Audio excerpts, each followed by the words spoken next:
이건 프로그래밍 언어다. 이렇게 이야기를 하려면 필요한 게 뭐가 있을까요?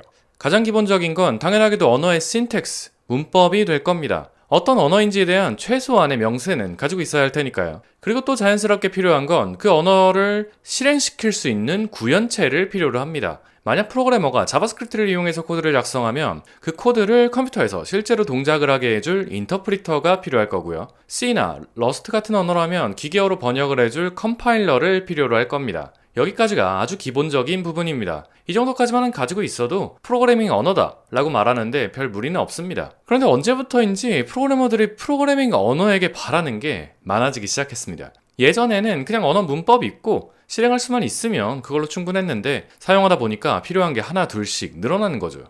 그중 하나가 코드 스타일 포매터입니다. 코드를 혼자 작성할 때도 있지만 동시에 여럿이 작업할 때도 많죠. 형상 관리를 위해서 Git과 같은 툴을 쓰는 이유기도 하고요. 그런데 코드 자체는 아무래도 프로그래머가 사람이 작성하는 거다 보니까 작성하는 사람마다 코드 스타일이 좀 다를 수 있습니다. 어느 정도는 존중해줄 필요가 있지만 그렇지 않은 것들도 많이 있습니다. 예를 들자면 코드 들여쓰기 용도로 탭을 쓸지 아니면 스페이스를 쓸지 같은 게 좋은 예시가 될 수 있겠습니다. 프로젝트 내부에서 어떤 코드는 탭을 사용하고 어떤 건 스페이스를 사용하고 또 어떤 건 스페이스 2개, 어떤 건 4개 이렇게 다 다르다면 정말 곤란할 겁니다. 이런 식으로 코드를 작성하는 데 있어서 다양성보다는 일관성을 지킬 필요가 있는 규칙들이 있습니다. 아주 예전에는 이런 걸 프로그래머가 직접 리뷰를 하는 식으로 했다면 이제는 보통 프로그램에게 알아서 하도록 맡깁니다. 그걸 보통 포매터라고 부릅니다. 자바스크립트 같은 경우에는 가장 유명한 라이브러리로 ESLint가 있겠습니다. 사실 ESLint는 역할이 단순한 포매터보다는 좀 더 많긴 한데요. 일단 포매터 역할도 같이 수행을 하고 있으니까 아주 유용한 도구입니다. 이 포매터에 대해서는 예전에는 프로그래밍 언어가 신경을 쓴다기보다는 프로그래머가 알아서 만들거나 유명한 라이브러리를 가져다 쓰는 식으로 활용을 했었는데요. 이제는 전반적으로 이런 포매터 툴들을 기본적으로 사용을 하기 시작하면서 프로그래밍 언어 자체에서 기본 기능처럼 지원을 하기 시작했습니다. 고 언어도 그렇고 러스트도 그렇고 이번에 새로 노드.js를 대체하기 위해 나온 데노도 그렇고 포매팅 툴을 사실상 기본 기능으로 제공을 하고 있습니다. 두 번째는 린터입니다. 사실 이 린터라는 표현은 포매터까지 포함하는 의미로 주로 사용이 되고 있긴 한데요. 포매터처럼 코드의 기본적인 퀄리티를 개선하는 데 도움을 주는 도구입니다. 예를 들자면 이런 겁니다. 특정 자바스크립트 함수 내부에서 변수를 선언하고 한 번도 사용하지 않았다. 이런 걸 린터가 알려줄 수 있습니다. 실제로 사용되지 않는 변수니까 지워라 라는 식으로 가이드를 주는 거죠. 포매터가 단순히 코드가 보여지는 형식에 대한 규칙을 정리해줬다면 린터의 경우에는 그 이상의 좀 더 고수준의 가이드를 제공해준다고 생각하시면 되겠습니다. ESLint 같은 경우에는 포매터와 린터가 합쳐진 형태의 라이브러리로 생각하시면 되겠습니다. 예전에는 이런 포매터나 린터들을 사용하는 게 그렇게 일반적이지 않았을 때가 있었는데요. 그럴 때는 정말 별거 아닌 자잘한 실수를 하기도 되게 쉬웠고 그리고 같이 일하는 프로그래머끼리 사소하게 싸울 일이 괜히 생기기도 했습니다. 코드 스타일이라는 게 종종 어떤 게 더 낫다 말할 수 있는 경우도 있지만 사실 많은 경우에는 그냥 취향의 차이일 때가 많습니다. 그렇다 보니까 서로 선호하는 스타일이 달라서 통일하려고 하면 그때는 별거 없습니다. 그냥 힘이 더 센 사람 마음대로 하는 거죠. 이젠 불만이 있어도 사람이 아니라 기계가 하는 거니까 그런 군말이 나올 여지 자체가 별로 없습니다. 뭐랄까 이 코드 스타일을 재판에 비유를 한번 하면 이제 판사를 기계로 대체해버린 겁니다. 불만이 있어도 기계한테 불만이 있는 거지 사람끼리 싸울 일은 줄어들게 됐습니다. 그 다음으로 생각해 볼 수 있는 건 바로 이 테스팅 인터페이스입니다. 테스트 자체는 상황과 목적에 따라서 정말 다를 수 있습니다. 그런데 인터페이스는 어떨까요? 예전에는 이것도 린터처럼 알아서 해라 같은 분위기였다면 이제는 프로그래밍 언어 자체에서 언어 규칙을 통해서 제공하는 흐름으로 가고 있습니다. 번거롭게 어떤 라이브러리, 어떤 함수를 쓸지 고민하지 말고 테스트를 작성하는 데에만 집중할 수 있도록 추가적인 배려를 해주는 셈입니다. 이 부분에 있어서는 자바스크립트는 좀 아쉬운 면이 많습니다. 아마 자바스크립트 테스트를 어떻게 작성해야 될지 고민해 보신 적이 있다면 어떤 라이브러리를 사용해야 될지 한 번쯤은 고민을 해보셨을 거라고 생각을 합니다. 모카를 써야 하나 아니면 요즘 뜨고 있는 아바를 쓸까? 이런 거죠.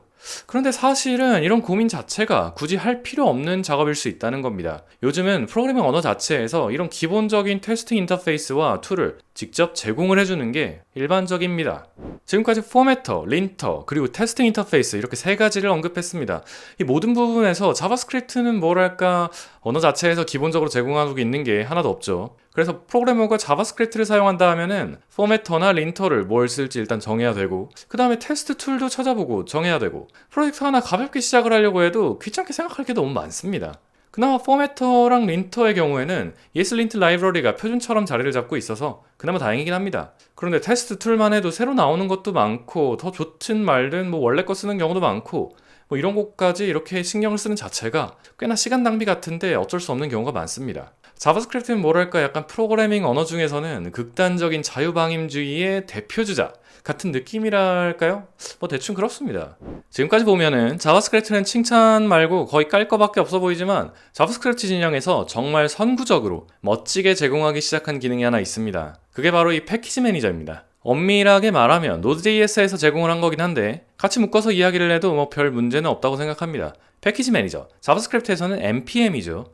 노드 패키지 매니저라고 합니다. 외부 라이브러리를 설치하고 관리하는 인터페이스를 깔끔하게 하나로 통일을 했습니다. 지금 이 기능이 너무나 당연합니다. 뭐 필요한 거 있으면 검색을 해서 라이브러리 찾은 다음에 npm install 라이브러리 이름 치면 끝이죠. 너무 편합니다. 그런데 이게 원래 당연한 게 아니었습니다. 예전에는 뭐 라이브러리 하나 가져다가 쓰려고 하면은 그거 세팅하는 거 자체가 큰 일이 될 때도 많았습니다. 어떨 때는 뭐 라이브러리 파일 자체를 다 복사를 해서 프로젝트에 붙여넣어야 할 때도 있었고 난리도 아니었습니다. 생각해보니까 진짜 예전엔 어떻게 이랬지 싶긴 하네요.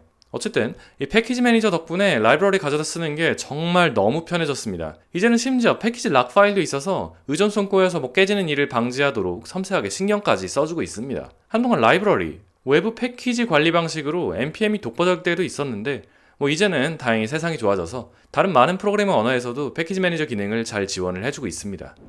지금까지 언급한 4가지 구성 요소들은 정말 프로그래밍 언어라면 무조건 가지고 있어야 된다. 꼭 이런 건 아닙니다. 다만 요즘 코드를 작성한다고 하면 기본적으로 찾아보게 되는 기능들인 건 맞습니다. 새로 어떤 프로그래밍 언어를 배워서 사용해야겠다. 뭐 이러면 그럼 거기 포매터나 린터는 어떤 걸 제공하지?